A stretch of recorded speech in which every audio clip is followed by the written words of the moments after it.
దేవుని నామానికి వందనాలండి. ఈ వీడియో వీక్షిస్తున్న ప్రతి ఒక్కరు నా హృదయపూర్వక వందనాలు. దేవుని వాక్యంలో కొన్ని విషయాలు మనము చూడగలిగితే దేవుడు మనిషికి స్వేచ్ఛనిచ్చాడు. అంటే నువ్వు ఏ విధంగా జీవించాలో ఏ విధంగా జీవించకూడదో అన్న విషయాలు కొన్ని రాసి మనకి బైబిల్ ద్వారా అందించారు. ఆ మాటల్లో భాగంగా ఒక చిన్న వాక్యాన్ని మనం జ్ఞాపకం చేసుకుందాం. మనిషికి ఏదైతే నచ్చుతుందో, మనిషి హృదయానికి, మనిషి కంటి చూపుకి ఏదైతే ఇంపుగా కనపడుతుందో ప్రతిదీ కూడా నీకు నచ్చిన విధంగా నీ హృదయానికి ఇష్టపూర్వకంగా నువ్వు సంతోషంగా ఉండేలాగా, నీకు సంతృప్తి కలిగే విధంగా నువ్వు చేసే. కానీ దాని తర్వాత ఒక తీర్పు ఉన్నదన్న సంగతి మాత్రం నువ్వు మర్చిపోవద్దు అని దేవుడు మాట్లాడుతున్నాడు. మనము ఈ మాట కనుక ఆలోచన చేయగలిగితే ఆశీర్వాదాలు ఉన్నాయి మన జీవితంలో, హెచ్చరికలు ఉన్నాయి.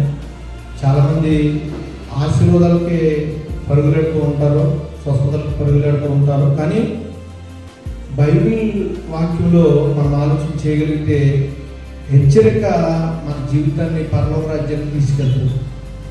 ఈ మాటలో చాలామంది చెవులు పెట్టరు. దయచేసి ఈ మాటలో ఆలకించండి. ప్రతి ఒక్కరూ ఆలకించినట్లయితే అయ్యో మన ఇష్టానుసారంగా మనం జీవిస్తున్నాం కదా ఈ లోకంలో, తదుపరి తీర్పు ఉన్నదని దేవుడు మాట్లాడుతున్నాడు. ఖచ్చితంగా ఆ తీర్పులోకి నేను వెళ్ళకుండా ఉండాలి అని అంటే దేవుని వాక్యం చెప్పినట్లుగా మనం జీవించాలన్న ఒక సంకల్పం మనం కలిగి ఉండాలి. ఒకసారి ఆ మాటలు మీకు చదివినిపిస్తాను. దయచేసి బైబిల్ ఉంటే మీరు కూడా చూడండి ఒకసారి.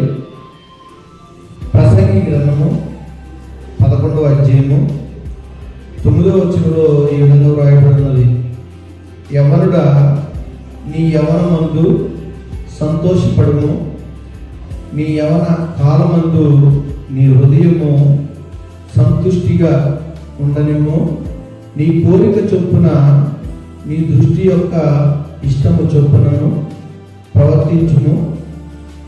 అయితే వీటన్నిటిని బట్టి దేవుడు నిన్ను తీర్పులోనికి తెచ్చునని జ్ఞాపకం ఉంచుకునము.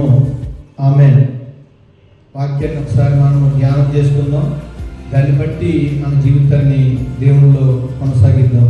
ఈ కొన్ని మాటలు దేవుడు దీవించిన గాక. ఆమేన్. Praise lord.